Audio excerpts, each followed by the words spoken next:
Good morning, students. Welcome to 17th lecture of environmental engineering. Yesterday we have discussed forecasting methods for population and population incrementations, and as you can see on your screen that we have 9 methods for forecasting the populations, and I have also give you a simple idea to remember that methods that are arithmetic, geometric and incremental, decrease rate, simple graphical, comparatively graphical, zoning method, ratio method and logistic curve method. ठीक है, अब आज हम ए methods के बारे में थोड़ा पढ़ेंगे, जानेंगे कि ये मेथड्स है क्या, इनके फॉर्मूलाज देखेंगे हैं और एक सम सॉल्व करने की कोशिश करेंगे. ठीक है, तो सबसे पहले जो मेथड है वो कौन सा मेथड है? Arithmetical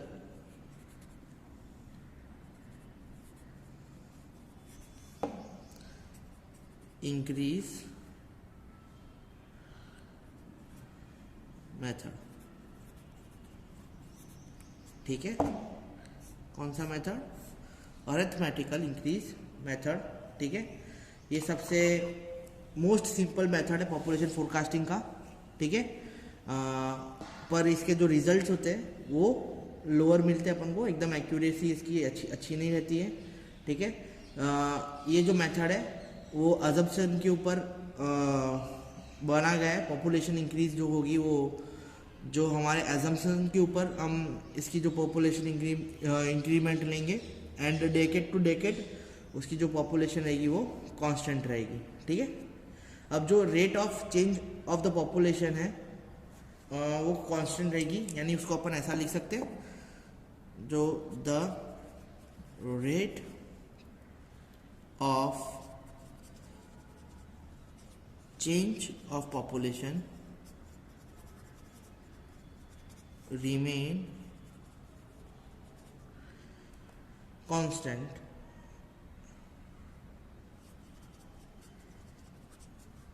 with time.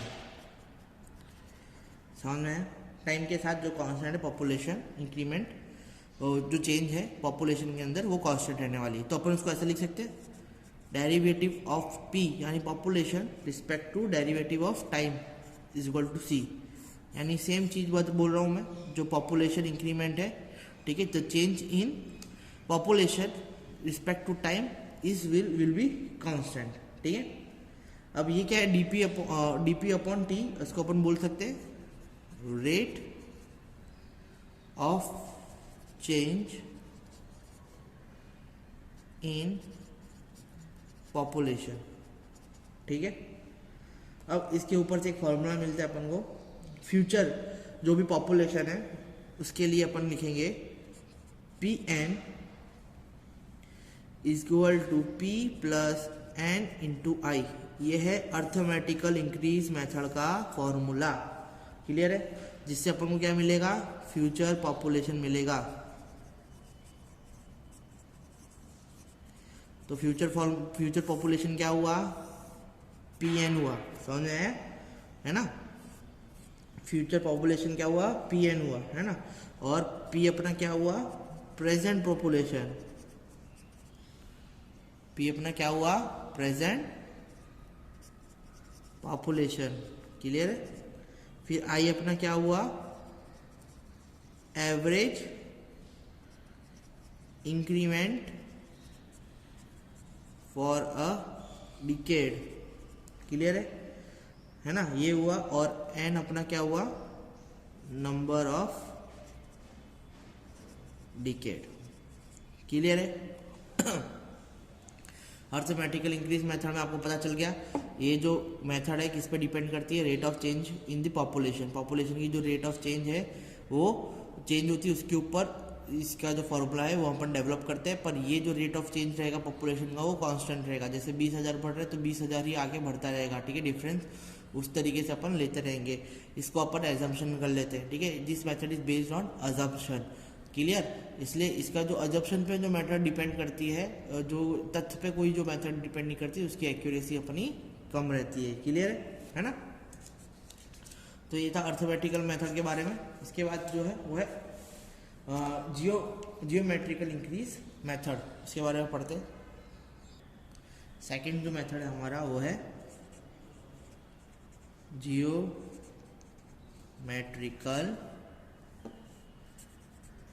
Increase method. ठीक है, अब geometrical increase method it is the assumption that the percentage increase in population from decade to decade is constant। Same है किसकी तरह? अपने अर्थमेटिकल मेथड की तरह ये सेम है। इस पे भी assumption पे अपना चलता है। From population data of previous 3 to 4 decade, 4 से 3 डेकेड के पहले के ऊपर से अपन क्या लगाते हैं, जो हमारा इंक्रीमेंटल परसेंटेज है उसके अंदर क्या होता था, अपन पॉपुलेशन जो इंक्रीज हो रही है इन नंबर्स वो कांस्टेंट ले लेते थे। पर इसके अंदर अपन क्या ले रहे हैं, परसेंटेज ऑफ पॉपुलेशन जो इंक्रीज हो रही है वो कांस्टेंट ले रहे हैं। समझ में आया? उसके अंदर अपन क्या ले रहे थे, नंबर ऑफ पॉपुलेशन, जो पॉपुलेशन की संख्या है वो ले रहे थे। इसके अंदर अपन क्या ले रहे हैं, परसेंटेज ले रहे हैं। ठीक है, दोनों में यही फर्क है। ठीक है, और जो percentage increase in population is found in the data is average, उसका जो एवरेज है वो फाउंड कर लिया जाता है और उसको फॉर्मूला में लगा दिया जाता है। ठीक है, तो इसके अंदर क्या एजम्पशन है, तो एजम्पशन है कि we will assume the percentage of population increase decade to decade which is considered as constant। Clear है? जिसको हम कांस्टेंट कंसिडर करेंगे, है ना? अब इसका अगर मैं फॉर्मूला आपको बताऊं तो PN यानी future population is equal to current population 1 plus R। what is R? rate of change। clear? rate of percentage rate of change divided by 100 whole raised to n। clear है? and what is n? n is stand for decade। clear है? P stand for present population, future population, rate of change in percentage। ठीक है, R is rate of change in percentage. समझ में आया? ये किस में? परसेंटेज में। ठीक है, जियोमेट्रिकल इंक्रीज मेथड और अर्थमेटिकल इंक्रीज मेथड में क्या कॉमन है? वहाँ पे क्या था, हम पॉपुलेशन जो हमारी चेंज हो रही थी, पॉपुलेशन इन नंबर्स, उसको कांस्टेंट ले लेते। इसके अंदर हम क्या कर रहे हैं, हम rate of change in percentage को कांस्टेंट ले रहे हैं। क्लियर? अब थर्ड जो हमारा पॉइंट है वो है इंक्रीमेंटल इंक्रीज मेथड। अब भाई इंक्रीमेंटल इंक्रीज मेथड क्या बोलता है? ये जो मेथड है वो अर्थमेटिकल और जियोमेट्रिकल का इम्प्रूव वर्जन है। ठीक है, जैसे जैसे हम मेथड्स में आगे बढ़ते जाएंगे अपन को इम्प्रूव वर्जन मिलता जाएगा। तो इनके अंदर क्या किया है, तो इनने ऐसा किया है भाई, जो पॉपुलेशन है उसका एवरेज इंक्रीज जो है वो हम कंसिडर करेंगे। ठीक है, तो इसके अंदर क्या बोला गया है, the average increase in the population is determined by the arithmetical increase method and to this is added to the average of net incremental increase once of each future decade। यानी अर्थमेटिकल का जो method का average अपन लेंगे, ठीक है, उसको अपन क्या करेंगे, नेट इंक्रीमेंटल जो हम नेट हमारी पॉपुलेशन है उसके अंदर ऐड करते जाएंगे एवरेज के अंदर। ठीक है, हर फ्यूचर डिकेड के लिए। इसको और भी अच्छी तरीके से मैं आपको सम्स के अंदर समझाऊंगा। ठीक है, अब इसके अंदर इसका जो फॉर्मूला है वो क्या बन जाएगा अपना, ठीक है, the average increase in the population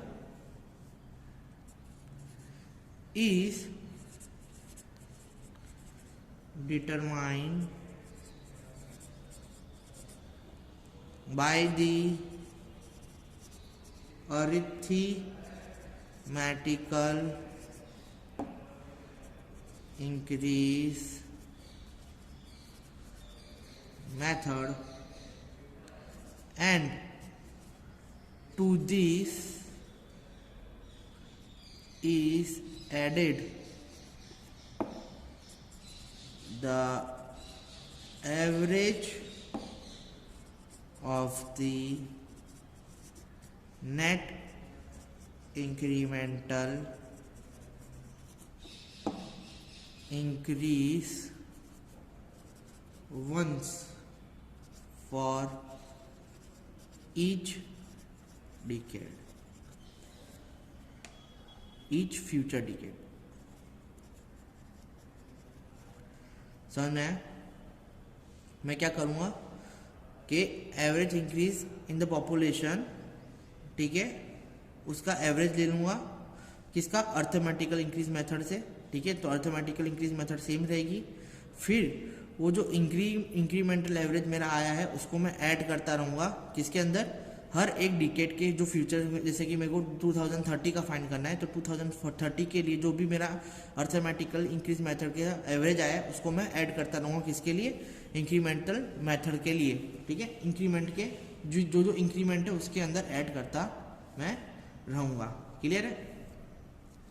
तो इस तरीके से हमारा जो इंक्रीज मेथड है वो काम करता है। अगर इसका एक फॉर्मूला अगर मैं आपको बताऊं तो इसका फॉर्मूला हो गया, यानी फ्यूचर पॉपुलेशन यानी अर्थमेटिकल मेथड का जो फॉर्मूला है वो तो हम यहाँ पे लिख ही देंगे।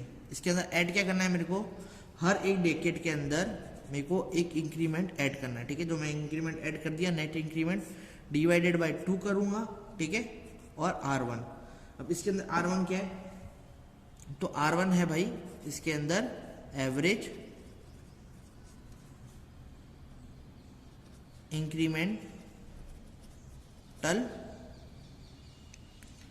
इंक्रीज, ठीक है। इसके अंदर R1 क्या है, एवरेज इंक्रीमेंटल इंक्रीज। क्लियर है? I क्या है इसके अंदर, एवरेज इंक्रीज पर डिकेड, एवरेज इंक्रीज पर डेकेड। और एंड तो आपको पता ही है, नंबर ऑफ डिकेड्स, ठीक है, number of decades. What is P? P is present population and Pn is future population. Clear है? समझ में आ गया भाई? बहुत सिंपल है ये 3 मेथड, और ज़्यादातर इन 3 मेथड के सम्स ही हमको GTU में देखने के लिए मिलेंगे, काउंटर्स होंगे, ठीक है। फोर्थ जो हमारा मेथड है वो है decreasing rate of growth method, decreasing rate of growth method, ठीक है। अब rate of increase in population goes on reducing as the cities reach towards the saturation. A method which make us to decrease in percentage increase is many a time used and give quite rational result, ठीक है। जब से हमने rate of increase population का reduce करना start करा है, क्योंकि जो हमारी सिटीज है वो सैचुरेशन तक पहुंच गई, यानी सैचुरेशन लेवल तक पहुंच गई है। तो मेथड, वो जो मेथड है जो हम यूज़ कर रहे हैं परसेंटेज इंक्रीज के लिए, वो अब डिक्रीज करेंगे, अपन यूज़ करना कम करेंगे, इज मैनी टाइम यूज। और वो हम बहुत बार उसको रिपीटेडली यूज़ कर लिया। अर्थमेटिकल, जियोमेट्रिकल और इंक्रीमेंट की बात यहाँ पे चल रही है, ठीक है। अब ये जो मेथड है उसके अंदर क्या होगा, average decrease in the percentage increase is worked out. मतलब जो भी एवरेज हमारी आई है परसेंटेज के अंदर, जैसे कि 3-4 परसेंटेज 2020 से 2010, 2010 2020, 2020 से 2030, ठीक है।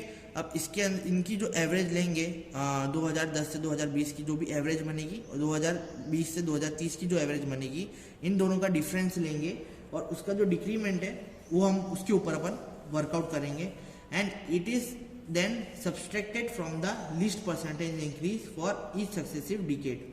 This method is applicable only in case where the rate of growth show downward trend. अब ये जो मेथड है इंडिया में तो भैया अप्लाई नहीं हो सकती. क्यों नहीं हो सकती? किसकी बात कर रहे हैं?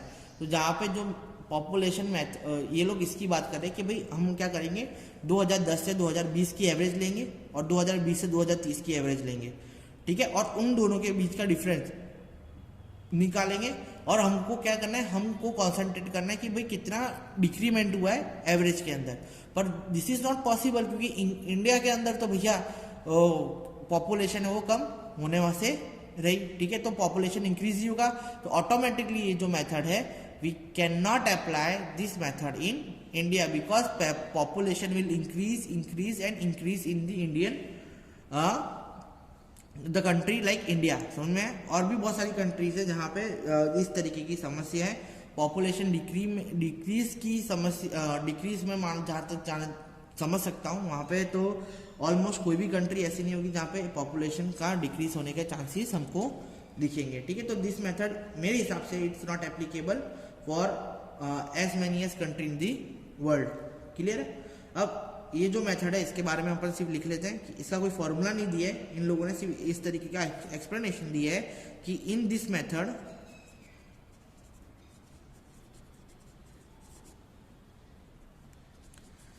The average decrease in the percentage increase, ठीक है, इज वर्क आउट. क्या? Average decrease. किसका एवरेज डिक्रीज? परसेंटेज का. जो एवरेज इंक्रीज हो रहा है उसके अंदर कितना डिक्रीमेंट हुआ है उसके ऊपर हम अपन वर्कआउट करेंगे. एंड अगर मेरे को कोई डिक्रीमेंट मिलता है and then subtracted from the least percentage increase for each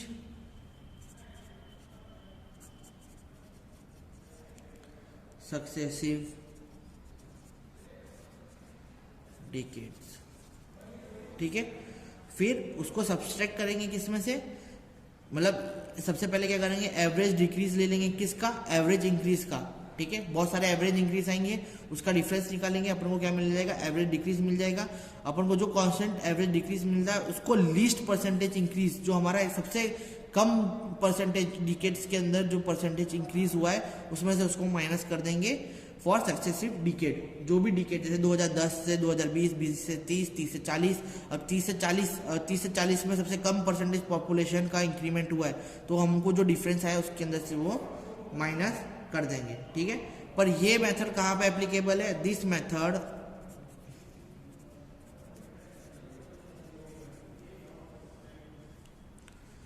is only applicable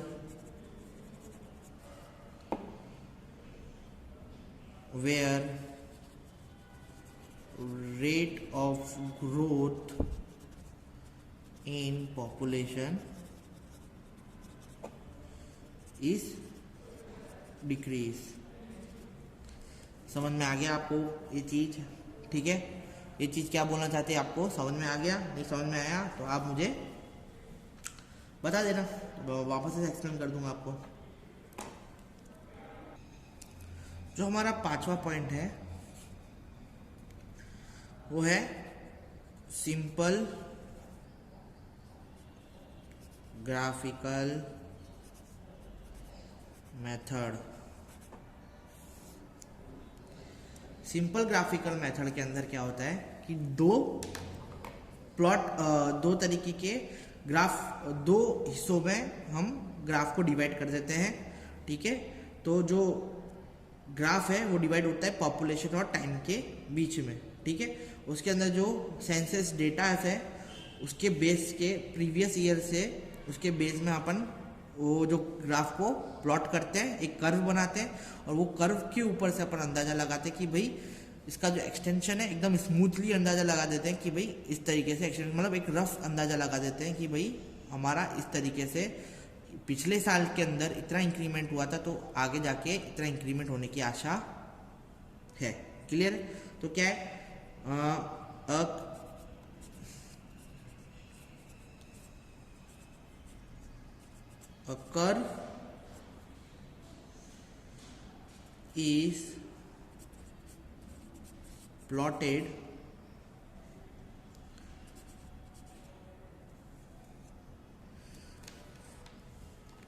a curve is plotted between the population p and time t। ठीक है, टाइम t के हिसाब से क्या करेंगे हम लोग, कर्व प्लॉट करेंगे। ठीक है, फिर क्या करेंगे, with the help of census data previous few decades,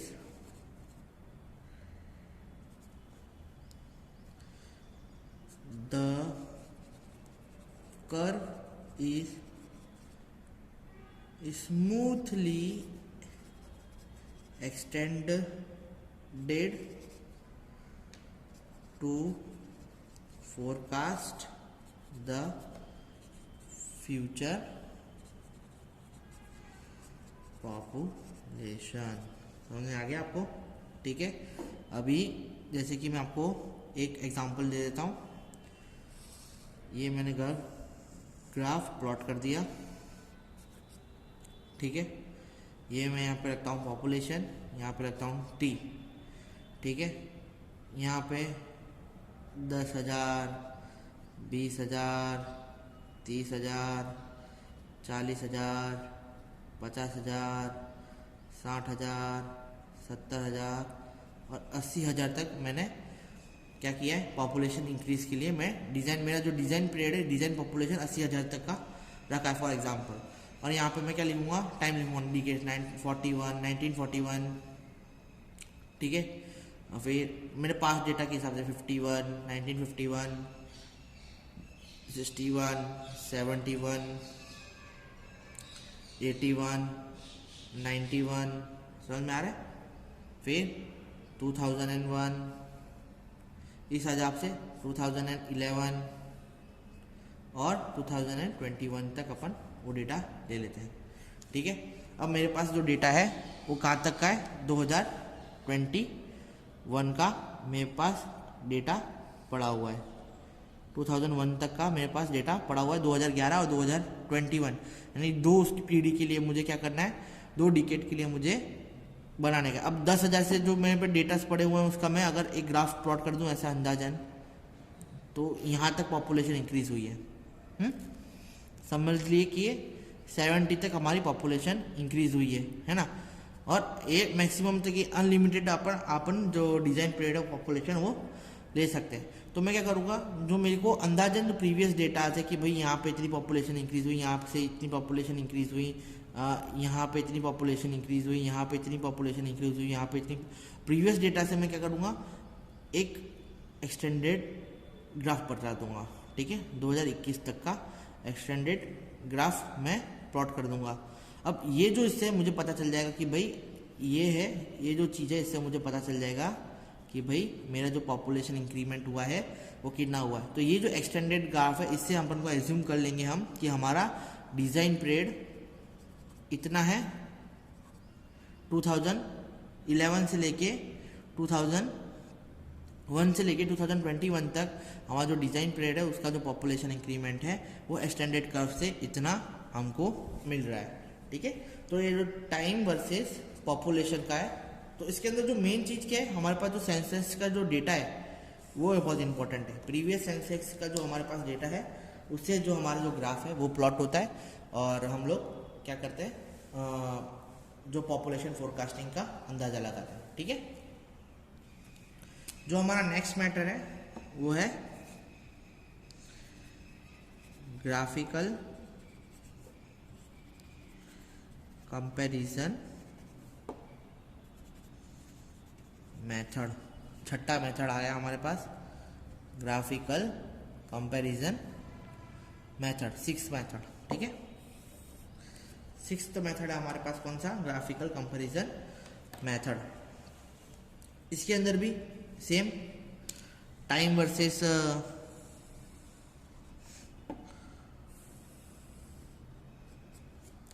population का ग्राफ हम मेंटेन करेंगे।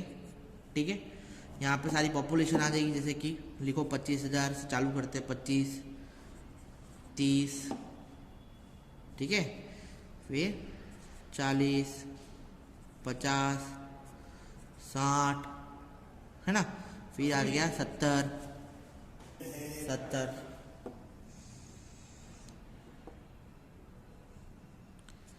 80, 90 और ये यहाँ पे पहुँच गया 1,00,000। ठीक है, अब समझो कि मैं 90-40 से मेरे पास डेटा पड़े हुए हैं पास्ट ईयर्स के। ठीक है, ये भी सेंसस के पास्ट ईयर के डेटा के ऊपर अजम्पशन, फ्यूचर का पॉपुलेशन का अजम्पशन हम लगाएंगे। ठीक है, तो 1940 से हम चालू करेंगे। 1940, 50, 60, 70, 80, 90, 2000, 2010, 2020। ठीक है, अब ये जो चीज़ है अलग अलग सिटीज़ के लिए, जैसे एक स्टेट की मेरे को पॉपुलेशन फोरकास्टिंग करनी है तो मैं क्या करूँगा, अलग अलग सिटीज़ को अलग अलग नाम दे दूंगा। ठीक है, जैसे कि ऊपर के जो डेटाज है, ये जो सिटीज़ है जो मैं ईयर कंसिडर कर रहा हूँ, फॉर सिटी एक्स के लिए कंसिडर कर रहा हूँ। ठीक है, तो अभी जो भी प्लॉटिंग होगी वो मैं एक्स के लिए करूँगा, है ना। तो समझो कि एक्स की पॉपुलेशन कितनी 1970 तक कितनी हो गई थी, 50,000 जितनी हो गई थी। तो 50,000 पे मैं एक इमेजिनरी लाइन बना देता हूँ। ठीक है, कब तक, 1970 तक कितनी हो गई थी इसकी पॉपुलेशन, 50,000। ठीक है, तो 50,000 हमारी पॉपुलेशन हो गई थी किसकी, एक्स की, कब, 1970 के अंदर। समझ में आया, 1970 के अंदर हमारी जो पॉपुलेशन है किसकी, सिटी एक्स की, कहाँ तक पहुँच गई थी, 50,000 तक पहुँच गई थी। अब इसके लिए हमको एक बेंचमार्क डिसाइड करना पड़ता है। ठीक है, एक बेंचमार्क कैसे डिसाइड करना पड़ेगा, जैसे कि फॉर सिटी एक्स की पॉपुलेशन 50,000 पहुंची 1970 के अंदर, पर फॉर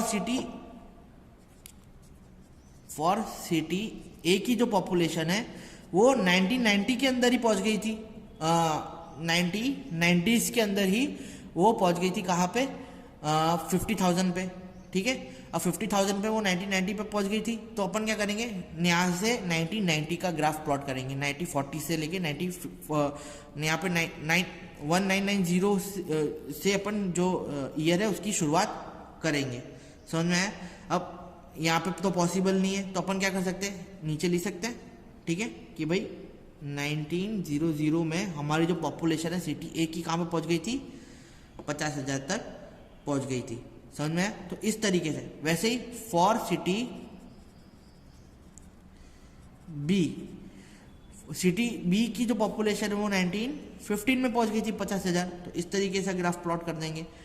फॉर सिटी सी, जो हमारी सिटी सी की पॉपुलेशन 1870 के अंदर ही पहुंच गई थी 50,000। ठीक है, और फॉर सिटी डी की जो पॉपुलेशन है वो 1890 में पहुंच गई थी, का 50,000 पे।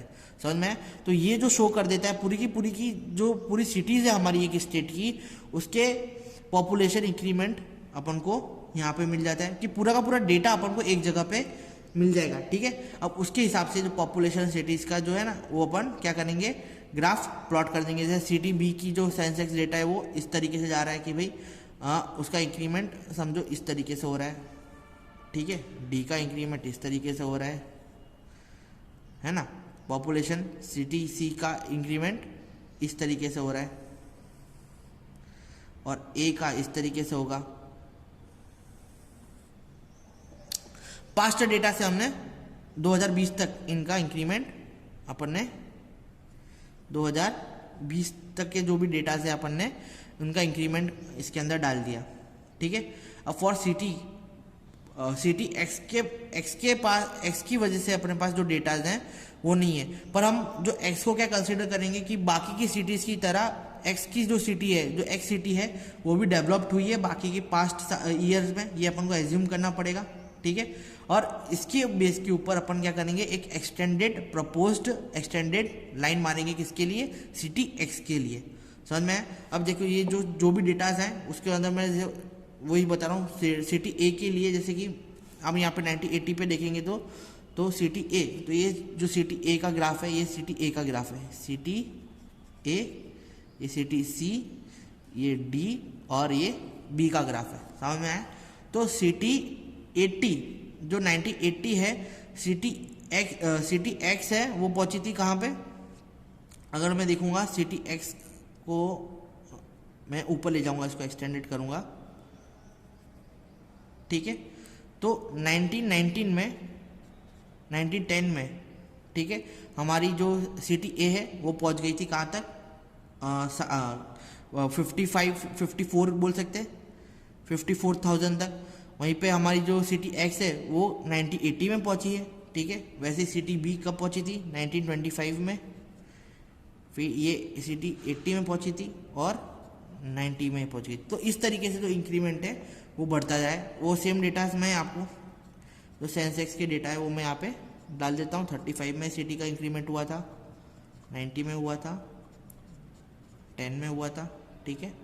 2000 के अंदर ये जब इंक्रीमेंट एक्स का इंक्रीमेंट इतना हुआ था यहाँ पे सिटीज़ के अंदर, तब ये 1930 में ये इसका सिटी ए का इंक्रीमेंट हो चुका है, 1945 में इसका इंक्रीमेंट हो चुका है, 1900 में हो चुका है, 1920 में हो चुका है। वैसे 2010 में इसका इंक्रीमेंट हुआ तो 1940 के अंदर इसका इंक्रीमेंट हुआ था, 1955 में इसका इंक्रीमेंट हुआ था, 1910 में इसका इंक्रीमेंट हुआ था और 1930 में इसका इंक्रीमेंट हुआ था।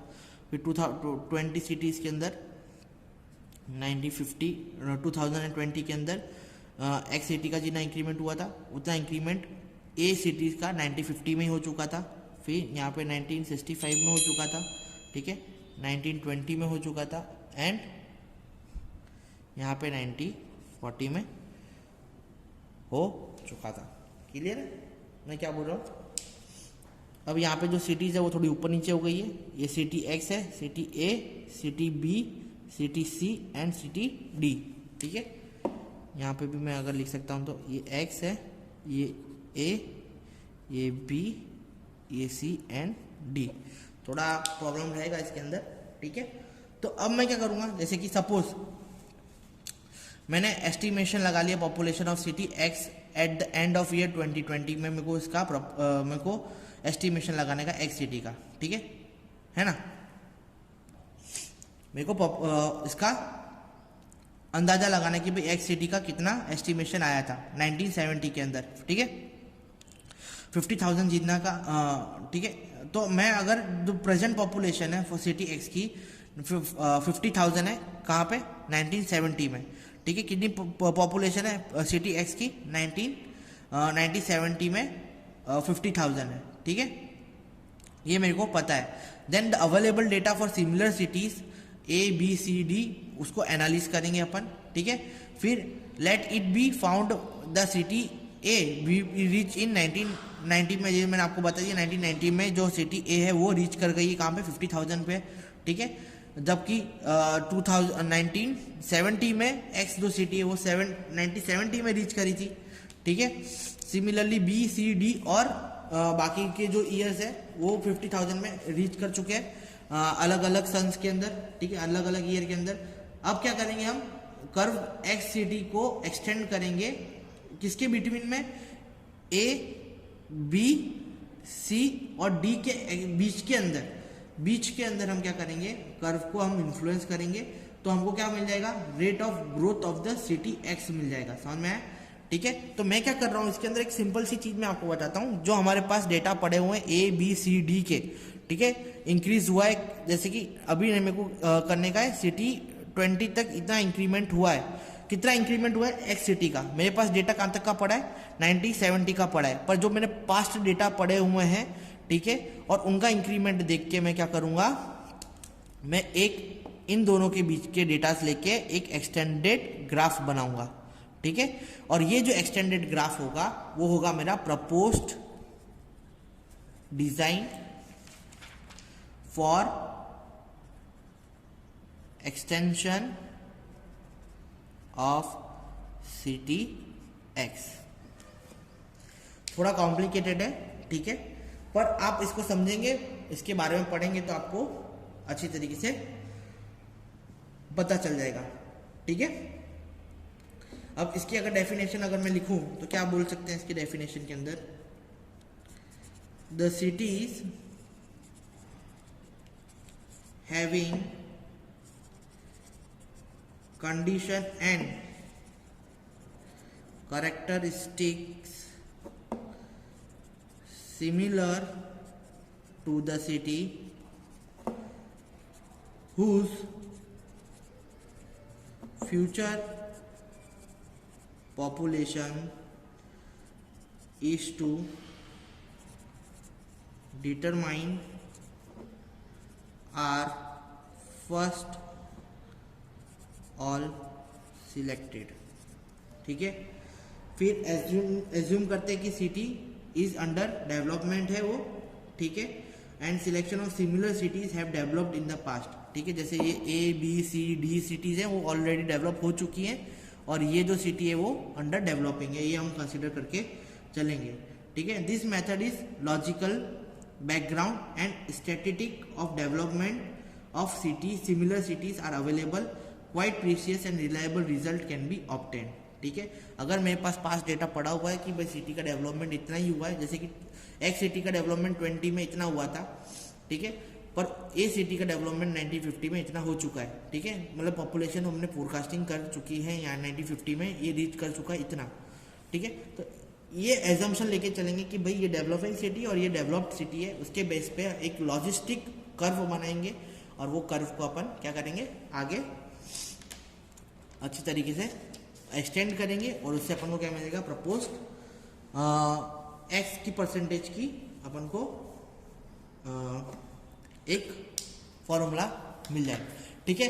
आज के लिए इतना ही रखते हैं, फिर 2 मेथड और है, 7 zoning method and logistic method. कल क्विकली पहले इसको अपन खत्म करेंगे, फिर एक सम सॉल्व करेंगे, उसके बाद अपन को जाने का इम्प्योरिटीज ऑफ वाटर के टाइप, इम्प्योरिटीज ऑफ वाटर के अंदर जाने का है। और अब मैं आपको ये सिर्फ इतना ही चीज़ बोलूँगा कि आप पढ़ने का रखिए आगे आगे, ठीक है। मैं आपको समझाता रहूँगा सारे सब्जेक्ट, मैं कोशिश भी करूँगा कि अप्रैल तक हमारा सारा सिलेबस कोर्स कंप्लीट हो जाए, पर मुझे डिफिकल्ट लग रहा है, इसलिए मैं बोल रहा हूँ कि आप पढ़ने का खुद से रखेंगे, क्योंकि मेरे पास एक ही लेक्चर रहता है 33 मिनट्स का।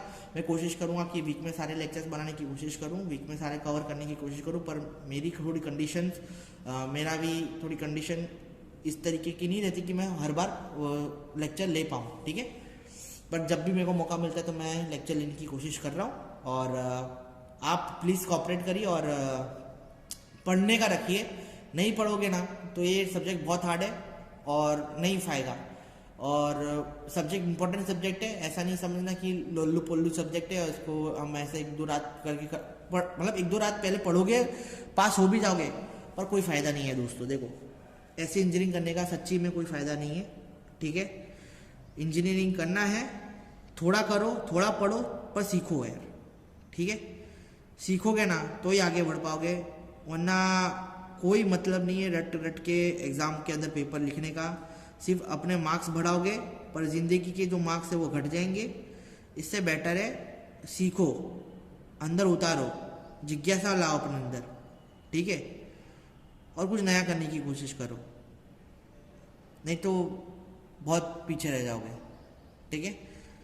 मेरी जो बात है उसको सीरियसली लेना, और जीटीयू की 1 महीने हमको, हमारे पास 1 ही महीना है, तो अभी प्रिपरेशन स्टार्ट कर दो, फ्री टाइम बिल्कुल नहीं रखना है, ठीक है। चलो आज के लिए इतना ही रखते हैं, कल नए टॉपिक के साथ मिलेंगे, बाय बाय।